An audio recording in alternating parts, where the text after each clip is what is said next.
Hello friends, Sindhu Bhairavi சீரியலில் என்ன நடக்குதுன்னு பார்க்கலாம் வாங்க. வீடியோவை ஸ்கிப் பண்ணாமல் கடைசி வரைக்கும் பாருங்கள். இப்போ சஞ்சய் சிந்து கிட்ட, இங்கே பாருங்கள் சிந்து, உங்களை நான் அடிக்க போகிறதெல்லாம் கிடையாது.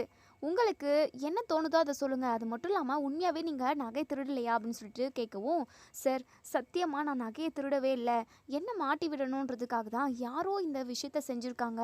அது யாருன்னு தான் தெரியல, யார் மேலேயும் என்னால் சந்தேகப்படவும் முடியல. வீட்டில் உள்ளவங்க எடுத்திருக்க மாட்டாங்கன்னு தோணுது. அது மட்டும் இல்லாமல் வெளி ஆளுங்க வீட்டுக்குள்ளே வந்து இந்த அளவுக்கு தைரியமாக நகையை திருடி இருக்க மாட்டாங்க. எப்படி இந்த திருட்டு நடந்துச்சுன்னு எனக்கு ஒன்றுமே புரியல சார் அப்படின்னு சொல்லிட்டு சிந்து சொல்கிறாங்க. ஸோ சஞ்சய் இருந்துட்டு பயங்கரமாக யோசிக்கிறாங்க. இங்கே பாருங்கள் சிந்து, உங்கள் மேலே டார்கெட் வைக்கிறது யார் அப்படின்னா மகா ஆண்டி தான். மகா ஆண்டி உங்களை தான் குறிக்கோளாக வச்சு, அதாவது உங்களை அடிக்கணும், நீங்கள் கஷ்டப்படணும்னு சொல்லிட்டு அவங்க நல்லாவே நினைக்கிறாங்க.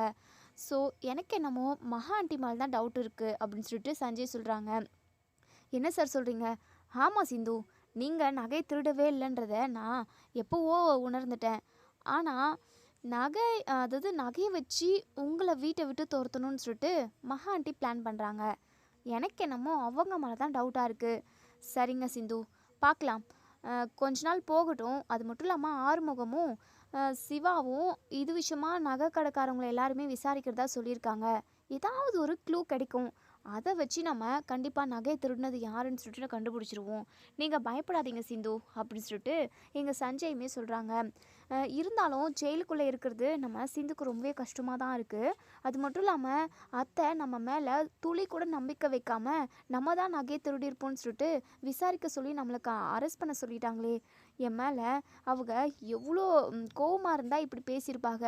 என்னதான் நான் சிவா டாக்டரை பொய் சொல்லி கல்யாணம் பண்ணிக்கிட்டாலுமே அம்மனோட நகையை போய் நான் திருடுவேனா? ஏன் கொஞ்சம் கூட என் மேலே அத்தை நம்பிக்கை இல்லாமல் பேசுகிறாங்க? கடவுளே, தயவு செஞ்சு அந்த நகையை திருடின ஆள் யாருன்னு சொல்லிட்டு நீ இன்னைக்கு நைட்டுக்குள்ளே காட்டிடணும். அப்போ தான் உனக்கு உண்மையான சக்தி இருக்குதுன்னு நான் நம்புவேன் அப்படின்னு சொல்லிட்டு இங்கே நம்ம சிந்து வந்து மனசுக்குள்ளேயே நினைக்கிறாங்க.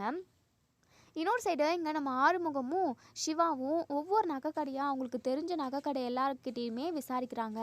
அவங்கக்கிட்ட விசாரிக்கிறப்ப தான் அந்த திருட்டு நகையை உருக்குறவங்க, திருட்டு நகையை வச்சுக்கிட்டு அதுக்கப்புறம் அதே மாதிரி கவரிங் நகை செஞ்சு கொடுக்குறவங்க ஒரு ஆளுங்க திருச்சியில் இருக்காங்க. அவங்கள வேணால் போய் பாருங்கள். உங்களோட கேள்விக்கு எல்லாத்துக்குமே அவங்கக்கிட்ட தான் ஆன்சர் கிடைக்கும்னு நான் நினைக்கிறேன் அப்படின்னு சொல்லிட்டு அந்த ஒரு நகைக்கடைக்காரர் சொல்கிறாங்க. ஸோ நம்ம ஆறுமுகம் இருந்துட்டு, இங்கே பாரு சிவா, நம்ம ஒரு நிமிஷம் கூட வேஸ்ட் பண்ணவே கூடாது. சிந்து வேற ஜெயிலுக்குள்ளே இருக்காங்க, அவங்கள எப்படியாவது மீட்டெடுக்கணும். கண்டிப்பாக சிந்து இந்த தப்பை செஞ்சுருக்கவே மாட்டாங்க. நம்ம அந்த நகை உருக்கிறவனை போய் கேட்டோம் அப்படின்னா கண்டிப்பாக ஏதோ ஒரு க்ளூ நமக்கு கிடைக்கும். சீக்கிரமாக வா சிவா, ஒரு நிமிஷத்தை கூட நம்ம வேஸ்ட் பண்ணாமல் சீக்கிரமாகவே உண்மையை கண்டுபிடிக்கணும் அப்படின்னு சொல்லிட்டு இப்போ இவங்க 2 பேருமா திருச்சி கிளம்பி போய்கிட்டு இருக்காங்க. இன்னொரு சைடு இங்கே மகா இருந்துட்டு எங்கள் சிவாவும் ஆறுமுகமும் உண்மையை கண்டுபிடிச்சிருவாங்களோன்னு சொல்லிட்டு பயப்படுறாங்க. இல்லை கண்டிப்பாக கண்டுபிடிக்கவே முடியாது. அதான் எசிக்கி வெளியூரில் போய் தானே நகையை உருக்கி கொண்டு வந்திருக்கான். கண்டிப்பாக மாட்டிக்கலாம் மாட்டோம். ஆனால் ஒருவேளை கண்டுபிடிச்சிட்டா அவங்கள எப்படியாவது வீட்டுக்கு வர வைக்கணும். அவங்கள வெளியே விடவே கூடாது. சிந்துவை எப்படியாவது வெளியே கொண்டு வரணுன்றதுக்காக இந்த சிவா எப்படியாவது உண்மையை கண்டுபிடிச்சிட்டா என்ன பண்ண முடியும்?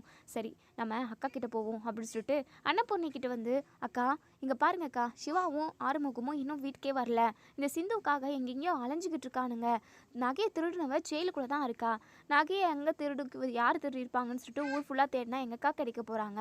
அவங்க 2 பேரையுமே ஃபோன் போட்டு நீங்கள் உடனே கூப்பிடுங்கக்கா. தேவையில்லாமல் நம்ம பிள்ளைங்க அலைஞ்சிக்கிட்டு இருக்குங்க அப்படின்னு சொல்லிட்டு எங்கள் மகா வந்து பச்சையாக நடிக்கிறாங்க. ஸோ அன்னபூர்ணியுமே இங்கே நம்ம சிவாவுக்கு கால் பண்ணுறாங்க. சொல்லுங்கள் பெரியம்மா அப்படின்னு சொல்லிட்டு ஃபோன் அட்டன் பண்ணி நம்ம சிவா வந்து பேசுகிறாங்க. இங்கே பாரிய சிவா எங்கேயா இருக்கீங்க அப்படின்னு சொல்லிட்டு, பெரியம்மா நாங்கள் 2 பேரும் இப்போது திருச்சி கிளம்பி போய்கிட்டு இருக்கோம் பெரியம்மா அப்படின்னு சொல்லிட்டு.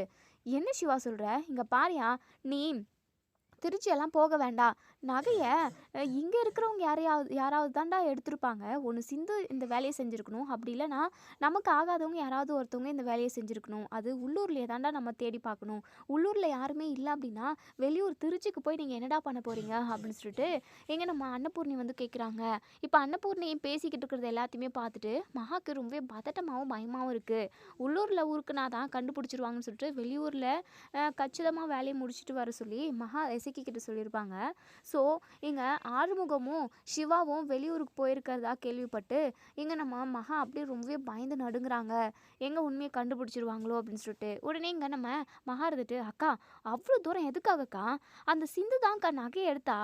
ஐயோ இது யாருக்குமே உங்களுக்கு புரியவே மாட்டேங்குது. சிவாவும் ஆறுமுகமும் தேவையில்லாமல் அலைச்சல் பட்டுக்கிட்டு அவ்வளோ தூரம் போயிட்டு வரணுமாக்கா? அப்படியே போனாலும் அங்கே யாருமே கிடைக்க மாட்டாங்க. ஏன்னா உண்மையான திருடி இங்கே ஸ்டேஷனில் இருக்காக்கா. அப்படி இருக்கிறப்போ எப்படிக்கா வேற ஒரு புதுசாக திருடனை நம்ம தயாரிச்சியை கொண்டு வர முடியும்? இங்கே பாருங்கக்கா, இதெல்லாம் தேவையில்லாத ரிஸ்க்கு. நீங்கள் உடனே அவங்கள 2 பேரையும் கிளம்பி வர சொல்லுங்கக்கா அப்படின்னு சொல்லிட்டு உடனே அன்னபூர்ணி இருந்துட்டு, இங்கே பாரியா சிவா, தேவையில்லாத உனக்கு எதுக்காக கஷ்டம்? அதான் சஞ்சய் சிந்துவை விசாரிக்கிறதா சொல்லியிருக்காருல்ல, விசாரிக்கட்டும்யா, நான் சொல்கிறத கேளியா அப்படின்னு சொல்லிட்டு, பெரியம்மா ப்ளீஸ் பெரியம்மா, சிந்து என்னதான் என்னை போய் சொல்லி கல்யாணம் பண்ணியிருந்தாலுமே அவளோட கேரக்டர் பற்றி எனக்கு நல்லாவே தெரியும். சிந்து கூட நிறைய விஷயத்தில் நல்லது செஞ்சுருக்கா பெரியம்மா. எனக்கு நான் உயிரோடு எனக்கு இருக்கேன் அப்படின்னாவே அதுக்கு சிந்து தான் காரணம். சிந்து எனக்கு நிறைய விஷயத்தில் நல்லது செஞ்சுருக்கா. அவள் திருடலை அப்படின்றது எனக்கு நல்லாவே தெரியும். உண்மையான குற்றவாளியை கண்டுபிடிச்சி தான் நான் ஆகணும் பெரியம்மா. ப்ளீஸ் பெரியம்மா, தயவு செஞ்சு இதில் மட்டும் நீங்கள் எதுவுமே சொல்லாதீங்க. நானும் ஆறுமுகமும் திருச்சிக்கிட்ட போய்கிட்டு இருக்கோம்.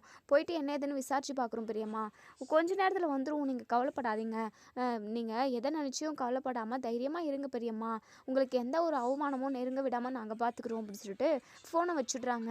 இங்கே மகா இருந்துட்டு, அக்கா சிவா என்னக்கா சொன்னா அப்படின்னு சொல்லி கேட்கவும், அவங்க 2 பேரும் திருச்சி போயிட்டு வரோம், திருச்சிக்கிட்ட போயிட்டோம், நாங்கள் விசாரிச்சுட்டு வந்துடுறோன்னு சொல்லிட்டு ஃபோனை வச்சுட்டா மகா. அக்கா என்னக்கா நீங்கள் கூட எதுவும் சொல்ல மாட்டிங்களா? அவங்கள திரும்ப வர சொல்லியிருக்கலாம்ல, தேவையில்லாமல் பிள்ளைங்களை அலைச்சல் பட்டுக்கிட்டு. இந்த சிந்துவுக்காக எதுக்காக சிவா இப்படி ஒவ்வொன்றையும் பார்த்து பார்த்து செஞ்சுக்கிட்டு இருக்கான்னு எனக்கு ஒன்றுமே புரியலக்கா. திருட்டு வேலை செஞ்சுவ தண்டனை அனுபவிக்கட்டுமே அப்படின்னு சொல்லிட்டு இங்கே மகா பயங்கரமாக கோவப்படுறாங்க. சரி நம்ம உடனே எசக்கி கிட்ட போவோம் அப்படின்னு சொல்லிட்டு ரூமில் எசக்கி கிட்ட போயிட்டு, டே எசக்கி, நீ நகையை எந்த ஊருக்கு போயிடா உருக்குன அப்படின்னு சொல்லி கேட்கவும், அக்கா அதெல்லாம் எதுவும் தெரியாதுக்கா, யாராலையுமே கண்டிப்பாக கண்டுபிடிக்க முடியாதுக்கா, நீ கவலையே படாதுக்கா, ஏன் நீ இவ்வளோ பதட்டமாக இருக்க, வேலையை கச்சிதமாக செஞ்சுருக்கேன் அப்படின்னு சொல்லிட்டு எசக்கி ரொம்பவே சாதாரணமாக அசால்ட்டாக சொல்கிறாங்க. ஸோ மகா இருந்துட்டு, டேய் நீ எந்த ஊர்னு சொல்லி ஆகணும்டா எனக்கு இப்போ அப்படின்னு சொல்லி கேட்குறாங்க. அக்கா திருச்சி தான்க்கா, திருச்சி, அதாவது இங்கேருந்து யாருமே திருச்சிக்கு போயிட்டு விசாரிக்கணும்னு நினைக்கவே மாட்டாங்க. டேய் ஐயோ ஐயோ என்னடா சொல்கிற, திருச்சிலையா? திருச்சியில் தான்டா சிவாவும் ஆறுமுகம் போய் விசாரிக்கிறதுக்காக போயிருக்காங்க அப்படின்னு சொல்லிட்டு இங்கே நம்ம மகா வந்து சொல்கிறாங்க. இதை கேட்ட எசக்கி அப்படியே பயங்கரமாக ஷாக் ஆகுறாங்க. என்னக்கா சொல்கிறீங்க, திருச்சியா? அவ்வளோ தூரம் இவங்க 2 பேரும் எதுக்காக போகிறாங்க? அந்த சிந்து திருடவே இல்லை, அவர் நிரபராதின்னு சொல்லிட்டு கண்டுபிடிக்கிறதுக்காக ஊரில் ஒட்டுமொத்த நகைக்கடையுமே விசாரிச்சுட்டு இப்போ திருச்சி வரைக்கும் போயிருக்காங்கடா. ஐயோ கடவுளே, நம்ம மாட்டிக்கிட்டோம், அவ்வளோதான், முடிஞ்சிச்சு. சாப்பாடு கூட வழி இல்லாமல் நம்ம ரோட்டில் தெருவாக போய் பிச்சை தானே எடுக்கணும். இப்போ இருக்கிற சுச்சுவேஷனில் யாரும் பிச்சை கூட போட மாட்டாங்க, அதுக்கு கூட நமக்கு வழி இல்லைடா அப்படின்னு சொல்லிட்டு எங்கள் மகா வந்து பயங்கரமாக பதட்டப்படுறாங்க. கையும் ஓடல, காலும் ஓடல, கை கால்லாம் அப்படியே நடுங்குது. ஏன்னா இது எவ்வளோ பெரிய விஷயம், ஊர்க்காரங்க சம்மந்தப்பட்ட விஷயம், அது மட்டும் இல்லாமல் அம்மனோட நகை, இப்படி எல்லா பக்கத்துலேயும் நம்ம மாட்டிப்போமே, ஊரில் கூட நம்ம தலை காட்ட முடியாதுடா, அந்த அளவுக்கு அவமானமாக போயிடும்டா நம்ம மாட்டிக்கிட்டோம் அப்படின்னா. ஐயோ ராமா, ஏண்டா இன்னும் கொஞ்சம் தூரமாக போயிட்டு நீ நகையை உருக்கி இருக்கக்கூடாதா அப்படின்னு சொல்லிட்டு பதட்டப்படுறாங்க. என்னக்கா நீ இந்த ஊரை விட்டு பக்கமாக திருச்சி போய் தானே நான் உருக்கிட்டு வந்தேன், ஏன்னா வெளிநாட்டுக்கு சிங்கப்பூர் அந்த பக்கம் எங்கன்னா போக சொல்கிறியாக்கா, என்னக்கா பேசிக்கிட்டு இருக்க நீ அப்படின்னு சொல்லிட்டு எங்கள் எசக்கி சொல்கிறாங்க. சரி விடு எசக்கி, இனிமேல் நம்ம இதிலேருந்து எப்படி தப்பிக்கணுன்றதை மட்டும் தான் யோசிக்கணும். அந்த நகை உருக்கிறவங்களோட நம்பர் வாங்கிட்டு வந்தியாடா? ஐயோ அக்கா இல்லைக்கா. டேய் என்னடா நீ பண்ணி வச்சுருக்க, அவங்களோட நம்பர் இருந்திருந்தாவாச்சு அவங்களுக்கு அது கொடுக்குறேன் இது கொடுக்குறேன்னு சொல்லிட்டு இந்த விஷயத்த யார்கிட்டையுமே சொல்ல வேண்டாம்னு சொல்லிட்டு நம்ம சொல்லியிருக்கலாம், ஏதோ பணத்தை கூட செட்டில் பண்ணியிருக்கலாம். இப்படி இதுக்கும் வழி இல்லாமல் பண்ணிட்டியடா. இப்போது எந்நேரம் அவங்க திருச்சிக்கு போயிருப்பாங்க, இப்போ கிளம்புனா நம்மளால் போய் சேர முடியாதேடா, அதுக்குள்ளே அவங்க என்ன எதுன்னு விசாரிச்சிருவாங்களே அப்படின்னு சொல்லிட்டு இங்கே நம்ம மகா வந்து ரொம்பவே பதட்டப்படுறாங்க. நம்ம எசைக்கு எப்படி தலைகால் புரியல, என்ன பண்ணுறதுனே தெரியாமல் முழிச்சுக்கிட்டு இருக்காங்க. ஸோ இன்னொரு சைடு நம்ம சிவாவும் ஆறுமுகமும் அந்த நகை உருக்கிறவங்க கிட்ட போகிறாங்க. இங்கே நகை உருக்கிறவங்க கிட்ட, அண்ணா நீங்கள் நகையெல்லாம் உருக்கி தருவீங்கள்ல அப்படின்னு சொல்லிட்டு இங்கே அந்த நகை உருக்கிறவங்க வந்து அப்படியே ஒரு மாதிரி, என்ன இவங்க யதார்த்தமாக வந்திருக்காங்க, இவங்க யாருன்னு கூட தெரியல, எப்படி நம்ம இவங்கக்கிட்ட பேசுறது, ஒருவேளை போலீஸ்காரவங்க இப்படி கலர் ட்ரெஸ்ஸில் வந்து நம்மளை பிடிக்கிறதுக்காக வந்திருக்காங்களோ அப்படின்ற மாதிரிலாம் அந்த நகை உருக்கிறவங்க யோசிக்கிறாங்க. இங்கே பாருங்கண்ணே, இப்போது ஒரு 2-3 நாளைக்கு முன்னாடி கூட ஒருத்தவங்கள நாங்கள் அனுப்பி திருட்டு நகையை உருக்கி கொடுக்க சொன்னோமே, உங்களுக்கு ஞாபகம் இல்லையா? அம்மன் நகை. அம்மன் நகை எல்லாமே உருக்கிட்டு நீங்கள் கவரிங்கில் செஞ்சு கொடுத்தீங்களே, ஞாபகம் இருக்கானே அப்படின்ற மாதிரி நம்ம சிவா சூப்பராக கச்சிதமாக நடித்து எப்படியாவது அவங்க கிட்டேருந்து உண்மையை வாங்கிடணும் அப்படின்னு சொல்லிட்டு. ஏன்னா தெளிவாக ஒரு நகை கடைக்காரவங்க சொல்லியிருப்பாங்க, அந்த ஊர்லேயே அவன் தான் திருட்டு நகையை உருக்குறவன் அப்படின்ற மாதிரி சொல்லியிருப்பாங்க. அதனால தான் இங்கே நம்ம சிவா வந்து பாயிண்ட்டாக பேசி இங்கே நகை உருக்குறவனை எப்படியாவது அவன் வாயிலிருந்து உண்மையாக வர வச்சிடணும்னு நினைக்கிறாங்க. ஸோ இங்கே நம்ம சிவா வந்து சொல்லுங்கண்ணே, நாங்களும் நகை நிறைய கொண்டு வந்திருக்கோம், அதை நீங்கள் உருக்கி கொடுத்தீங்க அப்படின்னா கொஞ்சம் நல்லாயிருக்கும் ப்ளீஸ்ண்ணே. ரொம்ப நாளைக்கு அதாவது ரொம்ப நேரமெல்லாம் இதை எங்கள் கையில் வச்சுருக்க முடியாதுல்ல, ஏன்னா இது திருட்டு நகைண்ணே, ப்ளீஸ்ண்ணே சீக்கிரண்ணே. நீங்கள் எந்த விதத்துலேயுமே யார்கிட்டையுமே மாட்டிக்க மாட்டீங்க, உங்களுக்கு அதுக்கு நான் உத்தரவாதம் கொடுக்குறேன்னு, இதனால் எங்களாலேயோ எந்த பிரச்சனையும் வராதுண்ணே உங்களுக்கு அப்படின்ற மாதிரி சிவா வந்து பக்குவமாக பேசுகிறாங்க. ஸோ நகை உருக்கிறவங்களுமே இதை உருக்கி கொடுத்தாவது நமக்கு பணம் கிடைக்கும், சரி சரி வாங்குங்க அப்படின்னு சொல்லிட்டு. அதுக்கப்புறம் இங்கே நம்ம ஆறுமுகமும் சிவாவும் கன்ஃபார்ம் பண்ணிடுறாங்க. இப்போது நகை கொண்டு வந்திருக்கீங்களா அப்படின்னு சொல்லிட்டு. அதெல்லாம் கொண்டு வந்திருக்கோம். ஆமாம், அம்மன் நகை எல்லாமே நீங்கள் உருக்கிட்டீங்களா இல்லை வாங்கி வச்சுக்கிட்டிங்களா அப்படின்னு சொல்லிட்டு. இல்லைண்ணே, அம்மன் நகை எல்லாத்தையுமே நாங்கள் உருக்கி கட்டியாக கொடுத்துட்டோம், அதுக்கு பதிலாக அம்மன் நகை எப்படி எடுத்துகிட்டு வந்தாங்களோ அதே மாதிரி கவரிங் நகையை தான் செஞ்சு கொடுத்தோம் அப்படின்னு சொல்லிட்டு சொல்கிறாங்க. ஸோ இதை கேட்ட இங்கே நம்ம சிவா வந்து பயங்கரமாக ஷாக் ஆகுறாங்க. அப்போது பெரியம்மா அம்மனுக்காக ஒவ்வொரு நகையும் பார்த்து வாங்கினாங்க, அது எல்லாத்தையுமே இவங்க தங்க கட்டியாக உருக்கிட்டாங்க போலவே அப்படின்னு சொல்லிட்டு நம்ம ஆறுமுகம் நினைக்கிறாங்க. இப்போது இங்கே நம்ம சிவா இருந்துட்டு அந்த நகை உருக்குறவங்க கிட்ட, சரிங்கண்ணே, ஆமாம் யார் உங்ககிட்ட அந்த அம்மன் நகை கொண்டு வந்தாங்க அப்படின்னு சொல்லிட்டு விசாரிக்க ஆரம்பிக்கவும் அந்த நகை உருக்குறவங்க உஷாராயிடுறாங்க. ஏன்னா நீங்கள் அதை பற்றியெல்லாம் எதுக்காக விசாரிக்கிறீங்க, நானும் ஏதோ நகையை பற்றி கேட்டிங்க, எப்படி உருக்குனீங்க என்ன பண்ணீங்கன்னு கேட்டதுக்கு அதையும் சொல்லிட்டேன், இப்போ அதை யார் எடுத்துகிட்டு வந்ததுன்னு சொல்லிட்டு நைஸாக கேட்குறீங்க, எனக்கு என்னமோ நீங்கள் ஏதோ வம்பு பண்ணுறதுக்கு தான் வந்திருக்கீங்க, இங்கே பாருங்கள் 2 பேரும் வெளியே கிளம்புங்க அப்படின்னு சொல்லிட்டு அந்த நகை உருக்குறவங்க சொல்லவும் உடனே சிவா இருந்துட்டு நகை உருக்குறவங்களோட ஷர்ட்டை பிடிச்சிக்கிட்டு பயங்கரமாக அடிக்கிறாங்க. அடிச்சுமே இங்கே நகை உருக்குறவங்க இவர் தான் கொடுத்தாங்கன்னு சொல்லிட்டு அடையாளத்தை சொல்லவே மாட்டேங்கிறாங்க. ஏன்னா 1 லட்ச ரூபாய் லஞ்சமாக பணம் வாங்கினாங்க இல்லையா, அதனால் நகை இருக்கிறவங்க எந்த விஷயத்தையுமே வாயை திறந்து சொல்லவே மாட்டேங்கிறாங்க. ஆறுமுகம் இருந்துட்டு, இங்கே பாருடா, ஒழுங்காக உண்மையை சொல்லிடு, இல்லைனா நீ ஜெயிலுக்கு தான் போக வேண்டியதாக இருக்கும் அப்படின்னு சொல்லிட்டு மிரட்டுறாங்க. அப்படி மிரட்டியுமே உண்மையை சொல்லலை, ஏன்னா அந்தளவுக்கு ஸ்ட்ராங்காக இங்கே எசைக்கு வந்து சொல்லியிருப்பாங்க. அதனால் அவங்க மாட்டி விடணும்னு நினைக்கல, அதனால் எவ்வளோ அடி வாங்கியுமே உண்மையை சொல்லவே மாட்டேங்கிறாங்க.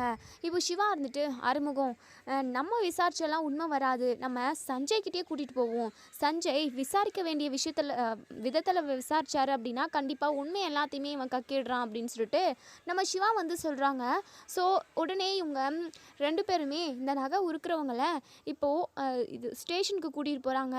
ஸ்டேஷனுக்கு கூட்டிகிட்டு போனதுமே சஞ்சய் இருந்துட்டு, யார் இவங்க அப்படின்னு சொல்லி கேட்கவும், இவன் தான் அந்த அம்மனோட நகை எல்லாத்தையுமே உருக்கி தங்க கட்டி ஆக்கியிருக்கான் அப்படின்னு சொல்கிறாங்க.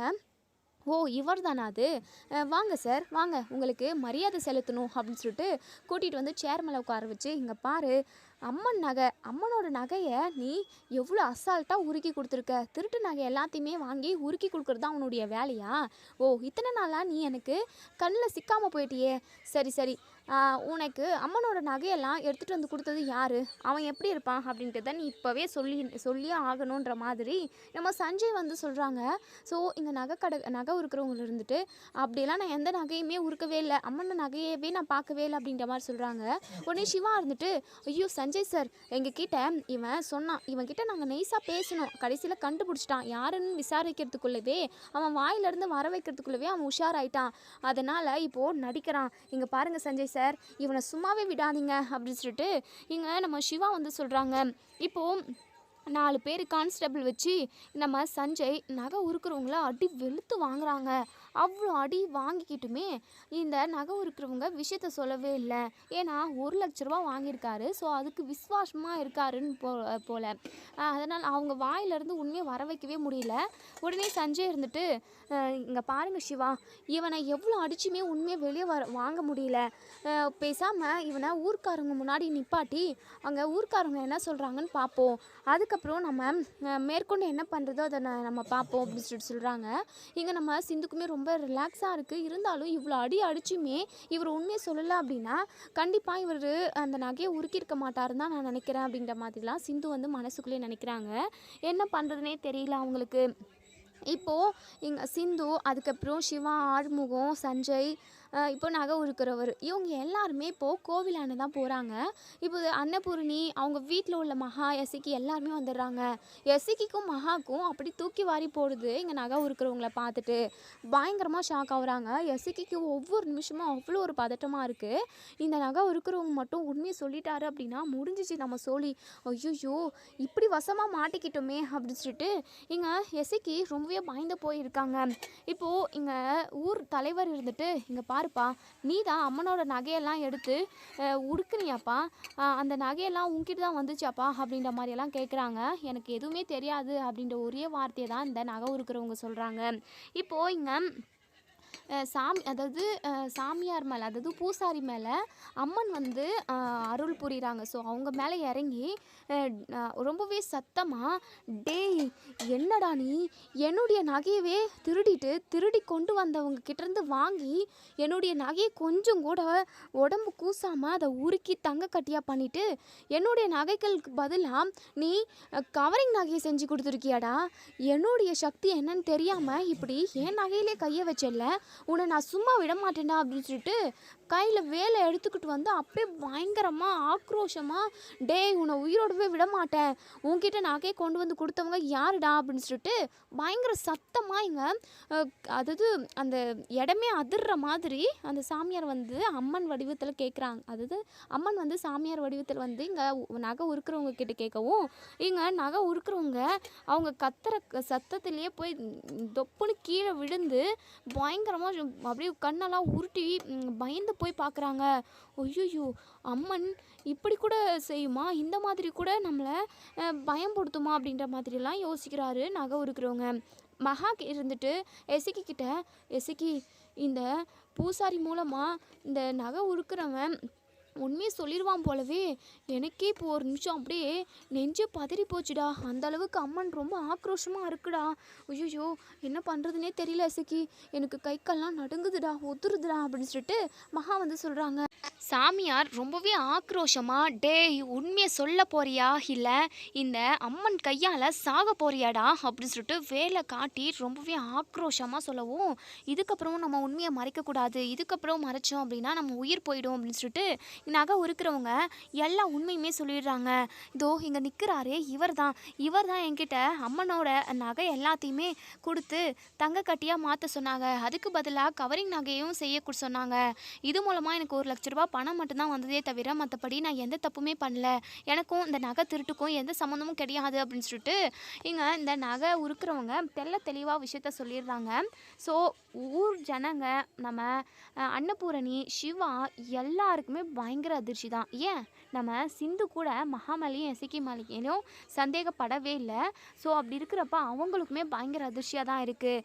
உடனே இங்கே நம்ம நகை உருக்கிறவங்க கிட்ட நம்ம அன்னபூர்ணி வந்து, என்ன சொல்கிறீங்க நீங்கள் சொல்கிறது உண்மையா, எசைக்கு தான் இப்படி ஒரு விஷயத்த செஞ்சானா, எசைக்கு தான் நகையை திருடிட்டு போனதா, நகையை திருடிட்டு வந்து உங்ககிட்ட கொடுத்தானா, அப்போது அம்மன் நகை எல்லாத்தையுமே உருக்கியாச்சா, உருக்கிட்டீங்களா நீங்கள் அப்படின்னு சொல்லிட்டு அன்னபூர்ணி பயங்கர கோபமாக கேட்குறாங்க. உடனே அந்த நகை உருக்கிறவங்களும், ஆமாங்கம்மா இது மூலமாக எனக்கு ஏதாவது பிரச்சனை வரும், அது மட்டும் இல்லாமல் அம்மனோட நகைகள் அப்படின்னு சொல்லி தெரிஞ்சுக்கிட்டு தான் என்னால் முடியவே முடியாதுன்னு சொன்னேன். அவர் தான் எத்தனை டைம் என்கிட்ட ரெக்வஸ்ட் பண்ணி கேட்டு என் கையில் 1 லட்ச ரூபா பணத்தை கொடுத்து அந்த நகை எல்லாத்தையுமே உருக்க சொன்னார். இதுக்கு எனக்கும் எந்த சம்மந்தமும் இல்லை, தயவு செஞ்சு என்னை விட்டுருங்கம்மா அப்படின்னு சொல்லிட்டு அங்கேருந்து அந்த நகை உருக்கிறவங்க அங்கேருந்து ஓடி போயிடுறாங்க. இப்போது இங்கே ஊர் தலைவருங்க இருந்துட்டு உடனே அன்னபூர்ணிக்கிட்ட வந்து, என்னம்மா இது உங்கள் வீட்லேயே திருடி இருக்காங்க, ஆனால் அநியாயமாக நம்ம சிந்து மேலே பழியை போட்டுட்டோம், சிந்துவை போலீஸ் பிடிச்சிட்டு போக சொல்லி அவளை அடித்து விசாரிக்க சொன்னோம், நம்ம ரொம்ப தப்பு பண்ணிட்டோம், நம்ம சிந்து மேலே ஆக்ஷன் எடுக்கிறதுக்கு முன்னாடி என்ன நடந்துச்சுன்னு சொல்லிட்டு நம்ம விசாரிச்சுட்டு இருந்திருக்கணும். இப்போது உங்கள் வீட்டு ஆளுங்க நான் எங்கள் வீட்டு ஆளுங்க யாருமே எடுத்துக்க மாட்டாங்கன்னு சொல்லிட்டு நீங்கள் நம்பிக்கை வச்சுருந்தீங்க. ஆனால் இன்னைக்கு உங்கள் வீட்டு ஆளுங்க தான் இவ்வளோ பெரிய தப்பு செஞ்சுருக்காங்க. சிந்துவை மாட்டி விடணுன்றதுக்காக இப்போது சிந்து மேலே இவ்வளோ பெரிய திருட்டு பழியை போட்டு எதுவுமே தெரியாத மாதிரி இந்த எசைக்கு நின்றுக்கிட்டு இருந்திருக்கான் அப்படின்னு சொல்லிட்டு இங்கே ஊர்க்காரவங்க எல்லாருமே சொல்கிறாங்க. இங்கே மகாக்கு ரொம்பவே பதட்டமாக இருக்குது. எசைக்கு மாட்டிக்கிட்டான், இப்போ நம்ம மாட்டிக்கிட்டோம் அப்படின்னா முடிஞ்சிச்சு. டே எசைக்கு என்னை மாட்டி விடாதடா அப்படின்ற மாதிரி கண்ணாலே சைகை பண்ணுறாங்க. எசைக்குமே ரொம்பவே பதட்டமாக தான் இருக்குது. உடனே காயத்ரி வந்து இங்கே எசைக்கு முகத்தில் காரி துப்புறாங்க. உங்களை மாதிரி ஒரு கேடுக்கட்ட ஆளை நான் எங்கேயுமே பார்த்ததில்ல. நான் கூட சிந்து அண்ணியை சந்தேகப்பட்டுட்டேன். நீங்கள் அம்மன் நகையில் கை வச்சுருக்கீங்க. உங்களுக்கெல்லாம் கொஞ்சம் கூட மனசாட்சியே இல்லை. யாருமே இப்படி ஒரு விஷயத்த செய்யவே மாட்டாங்க. இவ்வளோ கேவலமான விஷயத்த செஞ்சுருக்கீங்க. நகையை திருடிட்டு நல்ல ஒரு மாதிரி வேஷம் போட்டிருக்கீங்க அப்படின்னு சொல்லிட்டு 4 அரை பல்லார்னு நம்ம காயத்ரி இங்கே சிவா எசைக்கியே பயங்கரமாக போட்டு அடிக்கிறாங்க. உடனே இங்கே நம்ம அன்னபூர்ணி இருந்துட்டு எசைக்கு நீ இப்படி ஒரு வேலையை பார்ப்பேன்னு சொல்லிட்டு நான் கொஞ்சம் கூட எதிர்பார்க்கல. நான் உன் மேலெல்லாம் சுத்தமாக துளி கூட சந்தேகப்படலை. ஆனால் இவ்வளோ பெரிய கேவலமான வேலையை செஞ்சுருக்கேன். என் முகத்திலே முழிக்காத அப்படின்னு சொல்லிட்டு சொல்லிடுறாங்க. இப்போ இங்கே நம்ம சிந்து பயங்கரமாக அழுதுகிட்டு நின்றுக்கிட்டு இருக்காங்க. அது மட்டும் இல்லாமல் அம்மன் முன்னாடி போயிட்டு தாயே என்னை காப்பாற்றிட்ட, திருடினது யார், குற்றவாளி யாருன்னு சொல்லிட்டு உன்னுடைய சக்தி மூலமாக நீ கண்டுபிடிச்சி கொடுத்துட்ட தாயே, ரொம்ப நன்றி தாயே அப்படின்னு சொல்லிட்டு நம்ம சிந்து சாமி கிட்ட போய் கையெடுத்து கும்பிட்டு நன்றி சொல்லிக்கிட்டு இருக்காங்க. உடனே அன்னபூர்ணிக்கு ரொம்பவே குற்ற உணர்ச்சியாக இருக்குது. சிந்துக்கிட்ட வந்து இங்கே பாரு சிந்து, சிவாவை பொய் சொல்லி கல்யாணம் பண்ணிக்கிட்டேன், அதனால் நீ இந்த விஷயத்துலையும் பொய் சொல்கிற, அம்மனோட நகையை நீ திருடிட்டேன்னு சொல்லிட்டு நான் உன்னை தப்பு கணக்கு போட்டுட்டேன், என்னை மன்னிச்சிருமா, தயவு செஞ்சு என்னை மன்னிச்சிரு அப்படின்னு சொல்லிட்டு. இருக்கட்டும் அத்தை, இப்படி பெரிய பெரிய வார்த்தையெல்லாம் என்கிட்ட சொல்லாதீங்க. இருந்தாலும் நீங்கள் என் மேலே துளி கூட நம்பிக்கை வைக்காமல் நான் தான் அந்த நகையை திருடிருப்பேன்னு சொல்லிட்டு அபாண்டமாக என் மேலே பழி போட்டுட்டீங்க. சத்தியமாக நீங்கள் இப்படி பண்ணுவீங்கன்னு நினைக்கல. அது மட்டும் இல்லாமல் போலீஸை வர சொல்லி நான் அரெஸ்ட் பண்ணி கூட்டிகிட்டு போயிட்டு ஜெயிலுக்குள்ளே போட்டு இவ்வளோ விசாரிங்கன்னு சொல்லிட்டு என்னை எப்படி சொல்லிட்டுங்க அத்தை. சத்தியமாக இதை உங்ககிட்ட இருந்து நான் எதிர்பார்க்கவே இல்லை. சிவா டாக்டரை நான் பொய் சொல்லி கல்யாணம் பண்ணிக்கிட்டேன் தான், அது தப்பு தான். ஆனால் அதுக்காக நான் இவ்வளோ கேவலமான வேலையை செய்வேன் அத்தை. நம்ம அம்மனுக்காக செஞ்ச நகையை நான் போய் திருடணும்னா ஏன் அத்தை என்னை இவ்வளோ கீழ்த்தரமாக நினச்சிட்டீங்க? இங்கே பாருங்க அத்தை, நான் என்றைக்குமே யாருக்குமே துரோகம் நினச்சது கிடையாது. நான் கல்யாணம் பண்ணிக்கிறது மூலமாக என்னால் நிறைய பேரோட வாழ்க்கை கெடுன்னு சொல்லிட்டு நான் கொஞ்சம் கூட எதிர்பார்க்கல.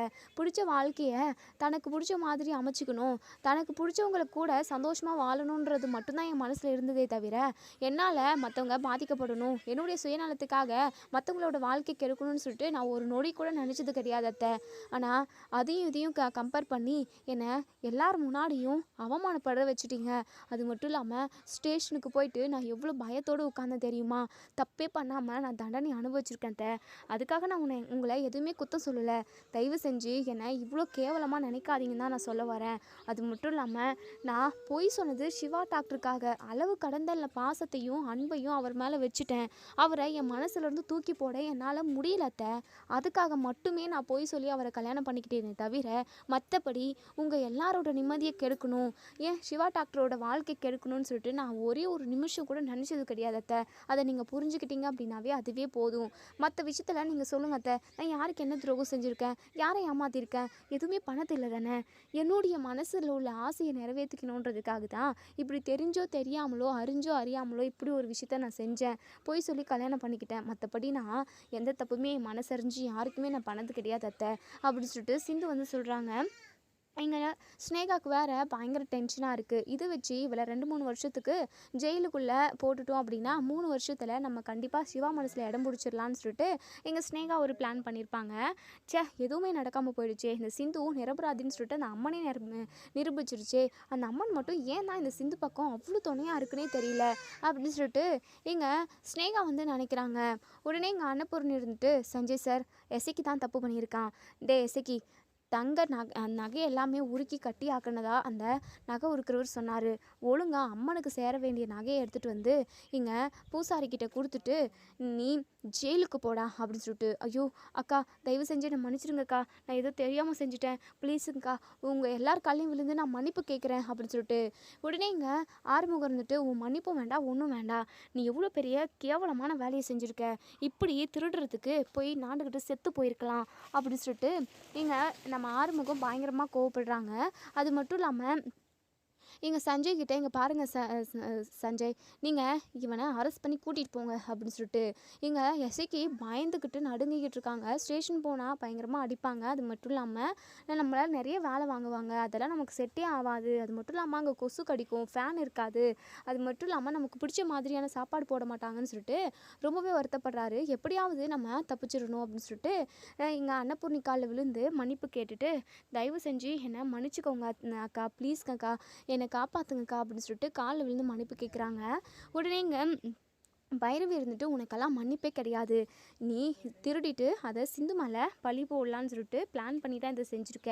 சிந்து பாவம், யாருமே அவள் பக்கம் நிற்கல. நான் கூட அவளை சந்தேகப்பட்டுட்டேன். இப்போ நினச்சா கூட எனக்கு மனசுக்கு ரொம்ப கஷ்டமாக இருக்குது. தப்பு பண்ணவங்க தண்டனை அனுபவிச்சு தான் ஆகணும். உப்பு தின்னவன் தண்ணி குடிச்சு ஆகணும். அந்த மாதிரி திருடுனது நீ, அதுக்கான தண்டனையை நீ அனுபவிச்சு தான் ஆகணும். அது மட்டும் இல்லாமல் அம்மனுக்கு ஆசாசியாக அத்தை எப்படியெல்லாம் செலக்ட் பண்ணி அந்த நகையை வாங்கினாங்க. ஒழுங்காக நீ ஜெயிலுக்கு போடா அப்படின்ற மாதிரி பைரவி சொல்கிறாங்க. இனி என்ன நடக்கும் அப்படின்றத வெயிட்